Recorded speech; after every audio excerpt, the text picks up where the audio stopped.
Hi folks, this is Jason. Hope you're okay today. It's good to be with you, and it's good to see you. We're looking at the martyrs of Lyons and Vienne or Vienne, and we're looking at it from a book called Sketches in Church History by Robertson. It's in the public domain, and people are free to use it, and so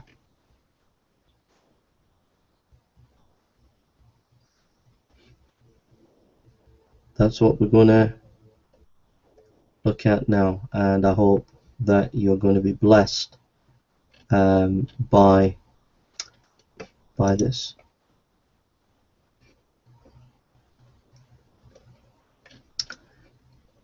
Many other martyrs suffered in various parts of the empire under the reign of Marcus Aurelius. Among the most famous of these are the martyrs of Lyons and Vienne in the south of France, or Gaul as it was then called, where a company of missionaries from Asia Minor had settled with a bishop named Pothinus at their head.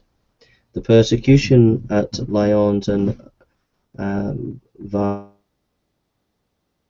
Vienna was begun by the mob of those towns, who insulted the Christians in the streets, broke into their houses, and committed other such outrages against them.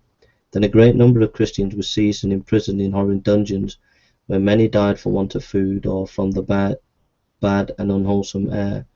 The bishop Pothinus, who was 90 years of age and had long been very ill, was carried before the governor and was asked, "Who is the God of Christians?" Pothinus saw the governor did not put the question from any good feeling, so he answered, "If thou be worthy, thou shalt know." The bishop, old and feeble as he was then dragged about by soldiers, and such of the mob as could reach him gave him blows and kicks, while others who were further off threw anything which came to hand at him. And after this cruel usage he was put into prison, where he died within 2 days. The other prisoners were tortured for 6 days together in a variety of horrible ways. Their limbs were stretched on the rack, they were cruelly scourged, some had hot plates of iron up to them, and some were made to sit in a red-hot iron chair.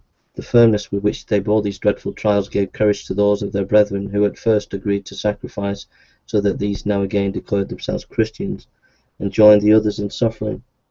As all the tortures were of no effect, the prisoners were at length put to death. Some were thrown to wild beasts, but those who were citizens of Rome were beheaded, for it was not lawful to give a Roman citizen up to wild beasts, such as we know from St. Paul's case at Philippi, that was not lawful to scourge a citizen. Among the martyrs was a boy from Asia, only 15 years old, who was taken every day to see the tortures of the rest, in the hope that he might be frightened into denying his Saviour. But he was not shaken by the terrible sights, and for his constancy he was cruelly put to death on the last day. The greatest, cruelest of all, however, were borne by a young woman named Blandina. She was slave to a Christian lady, and although the Christian regarded their slave with kindness, very unlike the usual feelings of heathen masters towards them, this lady seemed to have thought that a slave was not likely to endure torture so courageously as a free person, and she was the more afraid because Blandina was not strong in body. But the poor slave's faith was not to be overcome. Day after day she bravely bore every cruelty that the persecutors could think of, and all that they could wring out from her was, "I am a Christian, and nothing wrong is done among us." The heathen were not content with putting the martyrs to death with torture to allow them to die in prison. They cast their dead bodies to the dogs and caused them to be watched day and night, lest the other Christians should give them burial. And after this they burnt the bones and threw the ashes of them into the river Rhone, by way of mocking at the notion of a resurrection.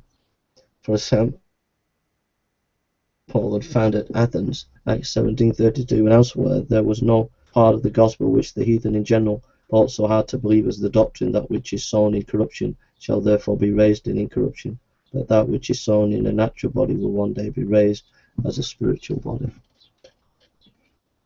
I'm nearly in tears. That's just an amazing story. Just remember, if you're a Christian, to stand fast. Think about the martyrs, that what they've gone through. It's nothing compared to what you're going through. So stand fast for the gospel. Preach the gospel. Get out. Evangelize. Tell people about Jesus. Spread the word. Start house groups. Start churches. Plant churches. Go out into all the world and do your missionary task. God bless you.